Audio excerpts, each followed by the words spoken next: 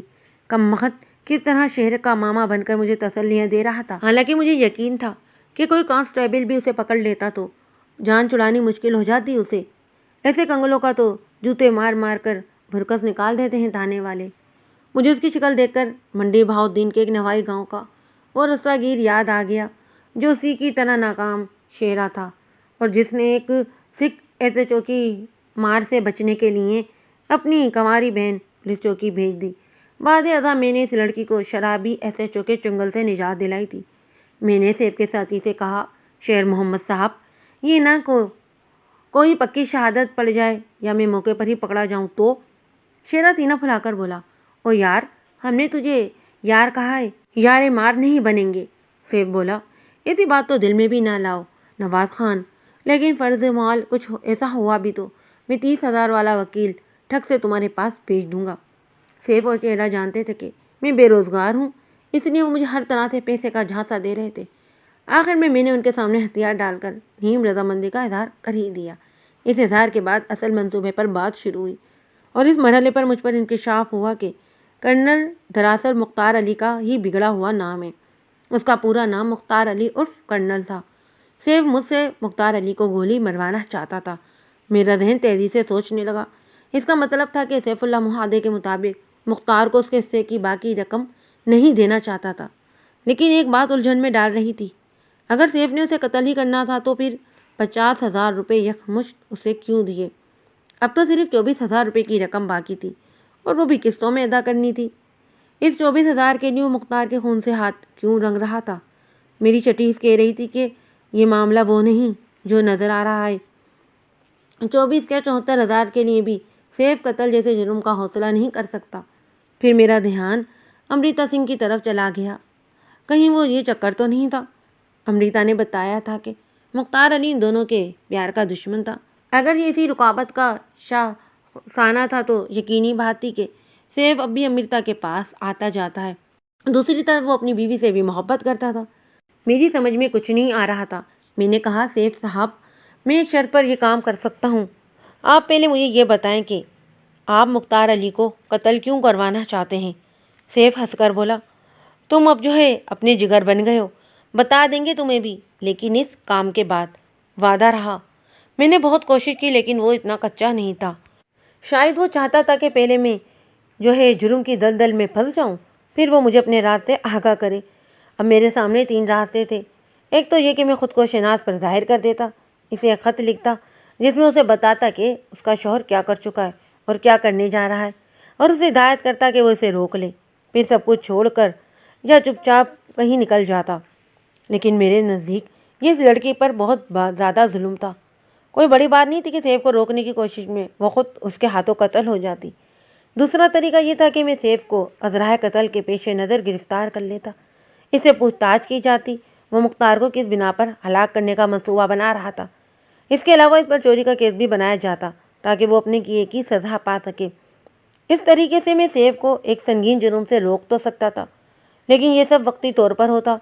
جرم کا حقیقی سبب میری نظروں سے اوجھل ہو جاتا۔ جو باتیں مجھے بے روزگار مہمان کی حیثیت سے آسانی سے معلوم ہونے لگی تھی، سب انسپکٹر کے روپ میں کبھی معلوم نہیں ہو سکتی۔ تیسرا طریقہ یہ تھا کہ میں اسی روپ میں سیف کے ساتھ رہتا، جیسا کہ اس نے کہا تھا کہ وہ مختار کے خاتمے کے بعد مجھے سب کچھ بتا دے گا۔ وہ بتاتا اور میں اس کی روشنی میں کوئی قدم اٹھاتا۔ میں نے فوری سوچ بچار کے بعد تیسرے طریقے پر عمل کا فیصلہ کیا۔ تھوڑا سا ہوشیار بنتے ہوئے میں نے سیف اور شہرے سے کہا کہ اگر وہ مجھ سے مختار علی عرف کرنل کو قتل کروانا چاہتے ہیں تو اس کا طریقہ کار مجھ پر چھوڑ دیں۔ میں اپنے طور پر وہاں پہنچوں گا، وہاں پر واردات کا جائزہ لوں گا اور موقع ملتے ہی اسے ٹھکانے لگا دوں گا۔ پسٹل میرے پاس موجود ہے، صرف چند 100 روپے مجھے دے دو، باقی میں جانوں اور کرنل اندھا کیا چاہے 2 آنکھیں۔ صرف تو پہلے ہی اس کام سے دور رہنا چاہتا تھا۔ اس کا ارادہ تھا کہ قتل کے وقت وہ ایسی کسی جگہ ہو جہاں 8-10 آدمی موجود ہوں اور موقع واردات سے اس کی غیر موجودگی کے گواہ بھی بن سکیں۔ تھوڑی سی بحث کے بعد طریقہ کار طے ہو گیا۔ اگلے روز میں 25 کے ایک بھرے ہوئے پسٹل کے ساتھ جہالندر سے امرتسر روانہ ہو گیا۔ وقت رخصت شہناز کے پوچھنے پر میں نے اسے بتایا کہ سیف کے ایک کام سے جا رہا ہوں۔ اس بیچاری کو کیا معلوم تھا کہ اس کا شوہر نامدار مجھ سے کیا کام لے رہا ہے۔ چوتھے روز کے اخبارات میں یہ خبر موجود تھی کہ مختار ہوٹل کے مالک مختار عرف کرنل کو نامعلوم افراد نے اغوا کر لیا ہے۔ مختار رات گئے ہوٹل سے گھر جا رہا تھا کہ راستے میں کسی نے گھات لگا کر اس پر حملہ کیا اور زخمی کرنے کے بعد ٹیکسی میں ڈال کر لے گئے۔ اخبار سیف اللہ کے ہاتھ میں کانپ رہا تھا اور وہ حیرت سے میری طرف دیکھ رہا تھا۔ میں نے مسکرا کر کہا، سیف صاحب، مختار اب کبھی برآمد نہیں ہوگا۔ سیف اس خوفناک جملے کا مطلب سمجھتا تھا۔ وہ اٹھا اور اس نے آگے بڑھ کر مجھے گلے سے لگا لیا۔ کانپتے ہوئے لہجے میں بولا، نواز یار، تو نے میری زندگی کو عذاب بننے سے بچا لیا۔ جی چاہتا ہے تجھے بھائی بنا لوں۔ اس روز سیف بہت خوش تھا۔ وہ گھر میں رات دیر تک مجھ سے باتیں کرتا رہا۔ میں نے اسے تفصیل سے بتایا کہ کس طرح میں نے مختار کو اغوا کیا، پھر ایک ویران جگہ لے جا کر اسے گولی ماری اور لاش پتھر باندھ کر نہر میں بہا دی۔ وہ میری باتیں سن سن کر خوف سے کانپ بھی رہا تھا اور حیرت سے گنگ مجھے دیکھ بھی رہا تھا۔ اس روز اس نے مجھے یہ بھی بتا دیا کہ مختار کو راستے سے ہٹانا کیوں ضروری تھا۔ اس نے کہا، نواز یار، بندہ جرم کرتا نہیں، حالات اس سے یہ سب کرواتے ہیں۔ اپنی مثال لے لو، کچھ حالات کی سختی اور کچھ دوستی سے مجبور ہو کر تم نے کرنل کو قتل کیا، حالانکہ اس سے تمہاری کوئی دشمنی نہیں تھی۔ یہی کچھ آج سے 4 سال پہلے میرے ساتھ ہوا۔ تم امرتا سے مل ہی چکے ہو۔ میں اس کی خوبصورتی کے جال میں پھنسا ہوا تھا۔ ہمارے تعلقات کا کسی کو علم نہیں تھا۔ دھیرے دھیرے تعلقات اس مرحلے پر پہنچ گئے کہ میرن نے مجھے بتایا کہ وہ حمل ضائع کروانا چاہتی ہے۔ میں بہت پریشان ہوا۔ اس سلسلے میں نے اپنے ایک ڈاکٹر دوست سے رابطہ قائم کیا۔ اس نے رازداری سے میرا یہ کام کر دیا، لیکن یہ راز زیادہ دیر تک راز نہ رہ سکا۔ مجھے آج تک یہ نہیں پتا چلا کہ کس طرح مختار علی کو اس واقعے کا علم ہو گیا۔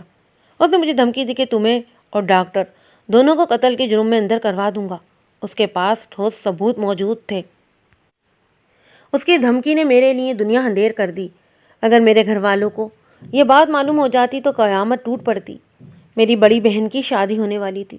والد سارے علاقے میں نیک اور پرہیزگار مشہور تھے۔ دوسری طرف ڈاکٹر کے بھی پسینے چھوٹ گئے۔ وہ بھی ایک عزت دار خاندان سے تعلق رکھتا تھا۔ کم عمری کی وجہ سے سمجھ بوجھ زیادہ نہیں تھی۔ میں اس صورتحال میں بہت گھبرایا۔ مختار علی نے میری اس مجبوری کا فائدہ اٹھایا اور مجھے اپنے اشاروں پر نچانے لگا۔ میں ان دنوں ریلوے میں نیا ملازم ہوا تھا۔ وہ مجھ سے چھوٹے چھوٹے ناجائز کام کروانے لگا۔ مجھے اس وقت پتہ چلا جب میں گردن تک اس دلدل میں دھنس چکا تھا۔ پھر اس نے لکڑی کے چوری کرنے کا پروگرام بنایا۔ یہ چوری اسے تو لے بیٹھی، لیکن مجھے اس جنجال سے نکلنے کا موقع فراہم کر گئی۔ ویسے بھی میں فطری طور پر اس مزاج کا آدمی نہیں ہوں۔ شادی کے بعد میرے اندر باعزت زندگی کی خواہش اور تیز ہو گئی تھی۔ مختار علی کو کورٹ سے 2.5 سال قید کی سزا ہوئی۔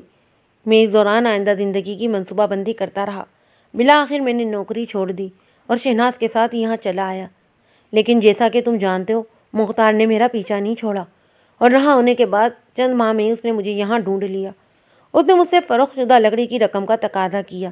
جیسے بھی ہو سکا میں نے اسے رقم دے دی اور باقی رقم قسطوں میں دینے کا وعدہ کیا۔ مگر بات یہیں پر ختم نہیں ہوئی۔ مختار علی اب بھی میری جان بخشنے کو تیار نہیں تھا۔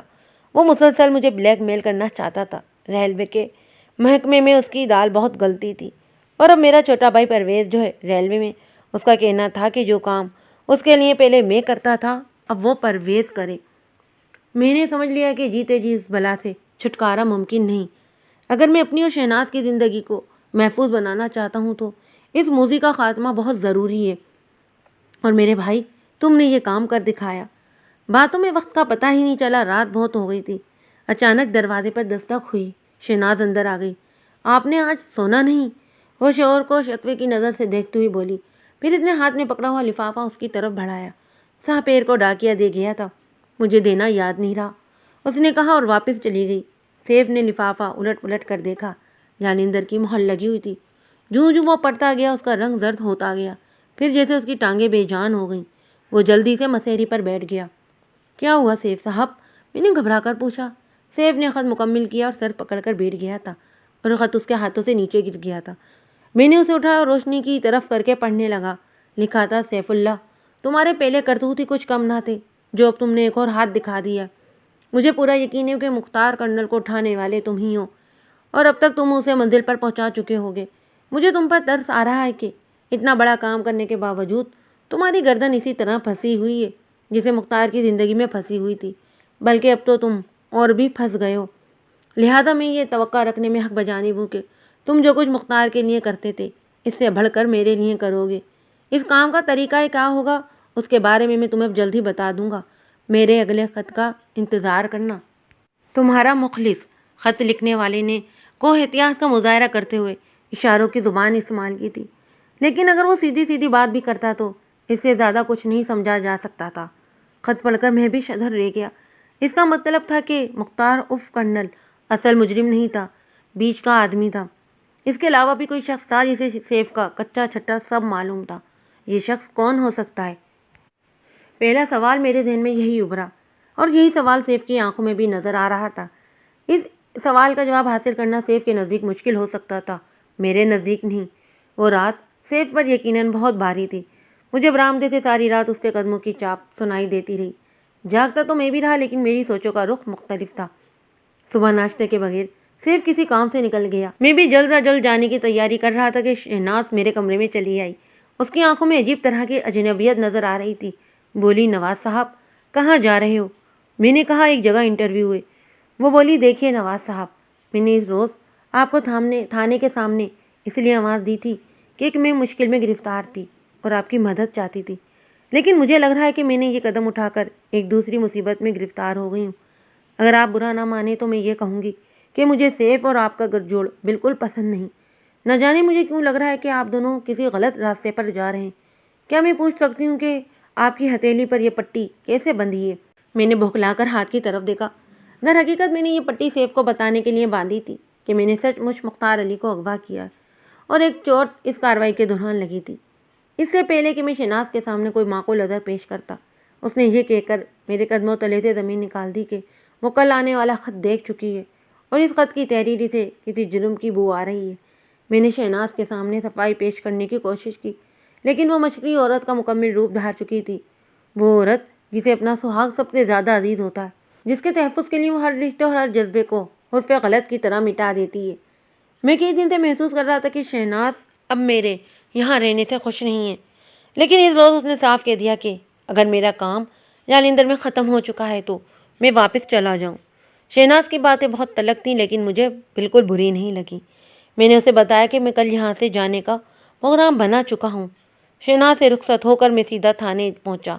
میرے پہنچنے تک رنگبیر سنگھ مختار عرف کرنل کی اچھی خاصی مرمت کر چکا تھا۔ اس کے سارے قصبے نکلے ہوئے دکھائی دیتے تھے۔ دراصل مختار علی نہ اغوا ہوا تھا اور نہ قتل۔ اسے میں نے امرتسر سے مقامی پولیس کی مدد سے نہایت خاموشی کے ساتھ گرفتار کیا تھا اور ٹیکسی کار میں ڈال کر جالندھر لے آیا تھا۔ اب وہ رنگبیر سنگھ کے آہنی چنگنے میں تھا۔ میں تھانے پہنچا تو وہ حوالدار اس کے منہ میں پانی ڈال رہے تھے۔ اس کی ایک آنکھ سوج کر غبہ بنی ہوئی تھی۔ رنگبیر نے بتایا کہ مختار نے چوری، ڈکیتی اور فرار کی کئی وارداتوں کا جو ہے اقرار کیا ہے۔ اس کے علاوہ اس نے ہوٹل کی آڑ میں جوا خانہ چلانے کا بھی اقرار کیا ہے۔ میں نے رنگبیر سے کہا کہ مجھے ابھی اس سے ایک اور بات کا اقرار کرانا ہے۔ ذرا بلائیے اپنے اس چھتر والے کو۔ چھتر کا نام سن کر مختار علی نے جھرجھری لی اور اس کی آنکھوں سے خوف جھانکنے لگا۔ رنگبیر نے مجھے آنکھ مار کر بولا، چھتری کی ضرورت نہیں پڑے گی، چھتر تو بہت استعمال کیا جا چکا ہے اس پر، اور اب تو اپنے مختار صاحب بڑے بھلے ماس آدمی ہو گئے۔ کیوں مختار جی، قسم کھا کر بتاؤ کوئی اکڑ شکڑ باقی رہ گئی ہے تو تم میں؟ مختار بے بسی سے کرراہ کر رہ گیا۔ واقعی رنگبیر سنگھ نے اس شعر پر ہنٹر کا ماہرانہ استعمال کر کے اسے سرکس کا شعر بنا دیا تھا۔ رنگبیر سنگھ لہجہ بدل کر غصے سے بولا، نواز خان، جو جی چاہے پوچھو اس سے، دونی کے پہاڑی کی طرح فرفر نہ بتائے تو نام بدل دینا۔ اور رنگبیر سنگھ نے ٹھیک کہا تھا۔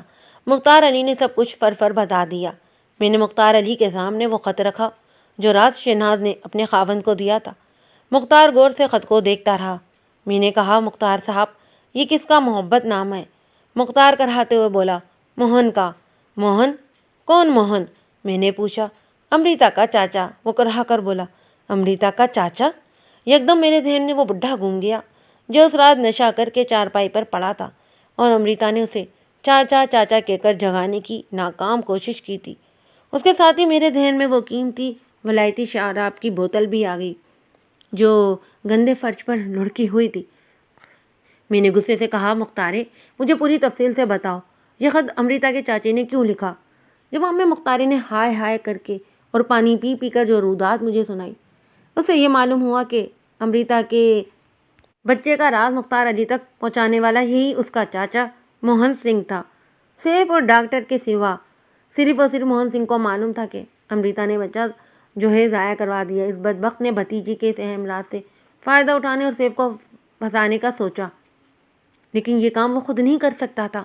اس کے لیے اس نے اپنے جگری یار مختار علی کو اپنے ساتھ ملایا۔ اس کی یہ پلاننگ بہت کامیاب رہی۔ ریلوے میں سیف کی پوزیشن سے فائدہ اٹھاتے انہوں نے بہت زیادہ مال بنایا۔ بلیک میلنگ کے اس کاروبار میں وہ دونوں ساجھے دار تھے۔ بالآخر جب مختار عرف کرنل پکڑا گیا تو موہن سنگھ کو سامنے آنا پڑا۔ اسے شک ہو چکا تھا کہ مختار کو سیف نے تنگ آ کر مروا ڈالا ہے۔ اس نے سیف کے پتے پر خط لکھ دیا، یہ جانے بغیر کہ مختار ابھی زندہ ہے اور پولیس کی حراست میں۔ اس کے خط نے مجھ پر ثابت کر دیا کہ اس کام میں مختار تنہا نہیں۔ میں نے مختار سے پوچھ تاچھ کی اور جو نتیجہ نکلا وہ آپ کے سامنے۔ یعنی موہن سنگھ کے چہرے سے اب نقاب اٹھ چکا تھا۔ موہن سنگھ کی گرفتاری بڑی دلچسپ طریقے سے عمل میں آئی۔ خدشہ تھا کہ پولیس کو دیکھ کر وہ بھاگنے کی کوشش نہ کرے۔ میں اکیلا سادے لباس میں اوپر گیا۔ امرتا نے مجھے دیکھا اور خوفزدہ ہو گئی۔ اسے میرے 2 تھپڑ ابھی تک بھولے نہیں تھے۔ میں نے اسے خاموش رہنے کا اشارہ کیا اور پوچھا کہ چاچا کہاں ہے تمہارا؟ اس نے کمرے کی جانب اشارہ کر دیا۔ میں نے آہستگی کے ساتھ دروازہ کھولا۔ موہن سنگھ دروازے کی طرف پشت کیے چارپائی پر بیٹھا کچھ لکھ رہا تھا۔ اتفاقاً یہ وہی خط تھا جو اسے سیف اللہ کو پوسٹ کرنا تھا۔ ایک نوجوان لڑکا ساتھ والی چارپائی پر سو رہا تھا۔ غالباً وہ امرتا کا بھائی ہوگا۔ میں نے موہن کو آواز دی تو وہ اچھل پڑا۔ پھر اس نے جلدی سے خط کاپی میں چھپا دیا۔ اینک کے پیچھے سے مجھے گھور کر وہ امرتا کو بے تحاشا گالیاں دینے لگا۔ اسے غصہ تھا کہ امرتا نے کسی کو اندر کیوں آنے دیا، حالانکہ اس نے کہا بھی تھا کہ وہ ایک ضروری کام کر رہا ہے۔ گالیاں بکنا شاید اس کی عادت تھی۔ نوجوان لڑکی کے سامنے وہ ایسی غلیظ خرافات بک رہا تھا کہ وہ غصے اور شرم سے سرخ ہو کر واپس چلی گئی۔ بعد ازاں میرے لیے موہن سنگھ سے اپنا تعارف کروانا، اسے گرفتار کرنا نہایت آسان ثابت ہوا۔ صرف 1 گھنٹے بعد موہن سنگھ قریبی تھانے کی حوالات میں جمع ہو چکا تھا۔ اسی شام 7 بجے کے قریب میں جالندھر میں سیف اللہ کے گھر میں داخل ہوا۔ ایک باوردی ایس آئی اور ہیڈ کانسٹیبل میرے ساتھ تھا۔ شہناز اور سیف مجھے پولیس والوں کے ساتھ دیکھ کر حیران رہ گئے۔ میری ہدایت پر ایس آئی نے سیف کے ہاتھوں پر ہتھ کڑی پہنا دی۔ شہناز حیرت سے میری طرف دیکھ رہی تھی۔ میں نے کہا، شہناز اب تو خوش ہو؟ تمہیں ہمارا گٹھ جوڑ پسند نہیں تھا نا؟ لو میں نے اسے گرفتار کروا دیا۔ شہناز گھبرائی نظروں سے میری طرف دیکھ رہی تھی۔ کون ہو تم؟ وہ ہنسا لہجے میں بولی۔ اس سوال کا جواب دھماکہ خیز تھا۔ ایس آئی نے میرا تعارف کروا دیا تو شہناز کے ساتھ ساتھ سیف بھی بھونچا رہ گیا۔ میں نے ایس آئی کو اشارہ کیا، وہ سیف کو لے کر باہر نکل گیا۔ صحن میں اب زاروں قطار روتی ہوئی شہناز تنہا رہ گئی تھی۔ اسے کچھ سمجھ میں نہیں آ رہا تھا کہ یہ ہوا کیا ہے۔